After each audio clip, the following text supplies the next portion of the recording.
Hi all, welcome to Blasters arena. Kerala Blasters പുതിയ പരിശീലകനെ ഇന്നലെയാണ് നിയമിച്ചത്. സ്പാനിഷ് പരിശീലകനായ ഡേവിഡ് കറ്റാലയാണ് ഇനി മുതൽ കേരള ബ്ലാസ്റ്റേഴ്സിനെ പരിശീലിപ്പിക്കുക. സൂപ്പർ കപ്പിൽ അദ്ദേഹം ടീമിനെ പരിശീലിപ്പിക്കാൻ ഉണ്ടാകും എന്നാണ് റിപ്പോർട്ടുകൾ. ഇതിനോടകം തന്നെ അദ്ദേഹത്തിൻ്റെ പ്രൊഫൈലിനെ കുറിച്ച് ആരാധകർ മനസ്സിലാക്കിയ കാര്യമാണ്. ഒരു വലിയ പ്രൊഫൈലൊന്നും അവകാശപ്പെടാൻ അദ്ദേഹത്തിനില്ല. സമീപകാലത്ത് അദ്ദേഹം വലിയ നേട്ടങ്ങൾ ഒന്നും കരസ്ഥമാക്കിയിട്ടില്ല. ഏതായാലും ISLന്റെ ഒഫീഷ്യൽ വെബ്സൈറ്റ് കറ്റാലയെക്കുറിച്ച് ഇപ്പോൾ അറിയേണ്ട 5 കാര്യങ്ങൾ റിപ്പോർട്ട് ചെയ്തിട്ടുണ്ട്. ആ ഒരു ലേഖനം നമുക്കൊന്ന് പരിശോധിക്കാം. ഒന്നാമത്തെ കാര്യം അവർ പറയുന്നത് വിപുലമായ അനുഭവ സമ്പത്ത് അഥവാ എക്സ്പീരിയൻസ് ഉണ്ട് എന്നുള്ളതാണ്. കരിയറിൽ ഉടനീളം സ്പെയിനിലെയും സൈപ്രസിലെയും ക്ലബ്ബുകളുടെ പ്രതിരോധ നിരയുടെ നിയന്ത്രണം ഏറ്റെടുത്ത കറ്റാല ബൂട്ടഴിക്കുന്നതിന് മുൻപ് സൈപ്രസ് ക്ലബ്ബായ AEK ലാർണാക്കയിൽ കളിച്ചിട്ടുണ്ട്. വിരമിച്ചതിന് ശേഷമാണ് അദ്ദേഹം പരിശീലക സ്ഥാനത്തേക്ക് എത്തുന്നത്. അതായത് 2021-22 സീസണിലാണ് മുഖ്യ പരിശീലക സ്ഥാനത്തേക്ക് എത്തിയിട്ടുള്ളത്. കൂടാതെ പല ക്ലബ്ബുകളിലും അദ്ദേഹം പരിശീലകനായിക്കൊണ്ട് ചുമതലയേറ്റിട്ടുണ്ട്. ക്രൊയേഷ്യയിൽ പ്രവർത്തിച്ചിട്ടുണ്ട്, സ്പെയിനിൽ പ്രവർത്തിച്ചിട്ടുണ്ട്. അങ്ങനെ വളരെയധികം എക്സ്പീരിയൻസ് ഉണ്ടാക്കാൻ അദ്ദേഹത്തിന് ഈ ഒരു പ്രായത്തിൽ തന്നെ കഴിഞ്ഞിട്ടുണ്ട് എന്നുള്ളതാണ്. ഇനി രണ്ടാമത്തെ കാര്യം അത് കളിശൈലിയാണ്. കറ്റാലയുടെ കളിശൈലി ടീമിന്റെ തന്ത്രപരമായ വഴക്കത്തിലും അതുപോലെ തന്നെ സ്ട്രക്ചേർഡ് പ്രസ്സിങ്ങിലും ശ്രദ്ധ കേന്ദ്രീകരിക്കുന്നു. ആക്രമണത്തിലും പ്രതിരോധത്തിലും സമ്മർദ്ദം ചെലുത്തുമ്പോൾ അദ്ദേഹത്തിന്റെ കീഴിലുള്ള ടീമുകൾ ലോ, മിഡിൽ, ഹൈ ഡിഫൻസീവ് ബ്ലോക്കുകൾക്കിടയിൽ മാറി മാറി കളം പിടിക്കുന്നു. കരിയറിൽ കൂടുതലായും 4 താരങ്ങളെ പ്രതിരോധത്തിൽ ഉപയോഗപ്പെടുത്താനാണ് അദ്ദേഹം ശ്രമിച്ചിട്ടുള്ളത്. മൈതാനത്ത് ടീമിന് കൂടുതൽ വിടുത്ത് ലഭിക്കാൻ ഫുൾബാക്കുകളെയും ട്രാൻസിഷനുകളെ നിയന്ത്രിക്കാൻ മിഡ്ഫീൽഡർമാരായും നിയോഗിക്കും.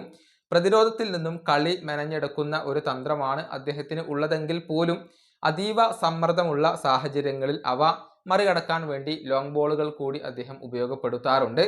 ഇനി മൂന്നാമത്തെ പോയിന്റ് കിരീട നേട്ടമെന്ന ബഹുമതിയാണ്. വളരെ ചെറിയ ഒരു പരിശീലക കരിയറാണ് അദ്ദേഹത്തിന് ഇതുവരെ ഉണ്ടായിട്ടുള്ളത്. പക്ഷേ കിരീടങ്ങൾ നേടാൻ അദ്ദേഹത്തിന് കഴിഞ്ഞിട്ടുണ്ട്. ഫൈനലിൽ ഒമോണിയ നിക്കോസിയയെ പരാജയപ്പെടുത്തി അപ്പോളോൺ ലിമാസോളിനോടൊപ്പം 2022-23 സൈപ്രിയറ്റ് സൂപ്പർ കപ്പ് അദ്ദേഹം നേടിയിട്ടുണ്ട്. മുൻ സീസണിൽ സൈപ്രിയറ്റ് ഫസ്റ്റ് ഡിവിഷൻ നേടിയതാണ് അപ്പോളോണിനെ ആ ഒരു ഫൈനലിൽ എത്തിച്ചിട്ടുള്ളത്. ഏറ്റവും കൂടുതൽ സൂപ്പർ കപ്പ് കിരീടങ്ങൾ എന്ന റെക്കോർഡിൽ ഒമോണിയയെ മറികടക്കാൻ ക്ലബിന്റെ 4ാമത്തെ സൂപ്പർ കപ്പ് കിരീടത്തിന് സാധിച്ചു എന്നുള്ളതാണ്. ഇനി 4ാമത്തെ പോയിന്റ് വരുന്നത് വലിയ ടൂർണമെന്റുകളിലെ പരിചയസമ്പത്താണ്. യൂറോപ്യൻ മത്സരങ്ങളിൽ ടീമുകളെ കൈകാര്യം ചെയ്തതിലൂടെ വിലപ്പെട്ട എക്സ്പീരിയൻസ് അദ്ദേഹം സ്വന്തമാക്കിയിട്ടുണ്ട്. 2022-23 സീസണിൽ യുവേഫ യൂറോപ്പ ലീഗ് യോഗ്യതാ മത്സരങ്ങളിൽ അദ്ദേഹം അപ്പോളോൺ ലിമാസോളിനെ നയിച്ചിട്ടുണ്ട്. അവിടെ അവർ സൈപ്രിയറ്റ് ഹെവി വെയ്റ്റ്സ് ഒളിമ്പിയാക്കോസിനെ നേരിട്ടിരുന്നു. സ്വന്തം ഗ്രൗണ്ടിൽ 1-1 സമനില നേടിയെങ്കിലും അവസാനം 4-2 പരാജയപ്പെടുകയാണ് ചെയ്തിട്ടുള്ളത്. പിന്നീട് UEFA Europa conference league group ഘട്ടത്തിൽ ഇടം നേടാൻ ഈ ഒരു ക്ലബിന് കഴിഞ്ഞിരുന്നു എന്നുള്ളതാണ്. അവിടെ യൂറോപ്പിലെ പല പ്രധാനപ്പെട്ട ക്ലബ്ബുകളെയും അവർ നേരിട്ടിട്ടുണ്ട്. നോക്കൌട്ട് ഘട്ടങ്ങളിലേക്കുള്ള യോഗ്യത അവർക്ക് തലനാഴക്ക് നഷ്ടപ്പെട്ടിരുന്നു എന്നുള്ളതാണ്. അങ്ങനെ യൂറോപ്പിൽ എക്സ്പീരിയൻസ് ഉള്ള ഒരു പരിശീലകനാണ് ഇദ്ദേഹം.